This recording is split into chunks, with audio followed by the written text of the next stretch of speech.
सकाळी 4 वाजता उठून फक्त खानदेशी लोकं बाशी खिचडीचा नाश्ता करू शकतात आणि हे असलं एक्सप्रेशन देऊ शकतात. तुमच्यामधून कोणी खानदेशी असेल ना आणि फॉलो केलं नसेल तर नक्की करा.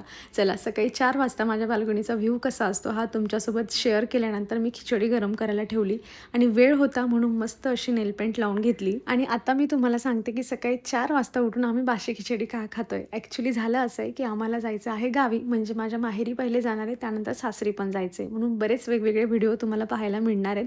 सो मस्त खिचडीचा नाश्ता केला आणि आता निघायचं आहे. 3-4 दिवस यांची काळजी घ्यायला कोणी नसणार आहे म्हणून मस्त असं झाडांना पाणी दिलं आणि वेळेवर आमच्या प्रवासाला आम्ही सुरुवात केली. अराउंड 8 वाजता मस्त पोट भरून नाश्ता केला आणि पियाने हट्ट करून पुढे बसून असा काहीसा माझा व्हिडिओ बनवला होता. त्यानंतर जेवण केलं. यावेळी आम्ही माझ्या माहेरी 2 वाजताच पोहोचलो होतो म्हणून मस्त 2 तासाची झोप घेतली. त्यानंतर पियाच्या पप्पांच्या फरमाईशवर मस्त अशी भेळ बनवली, तिला एन्जॉय करतोय आणि ह्या भीषण गरमीसोबत मी व्हिडिओ संपवते. भेटूयात नेक्स्ट व्हिडिओमध्ये. बाय.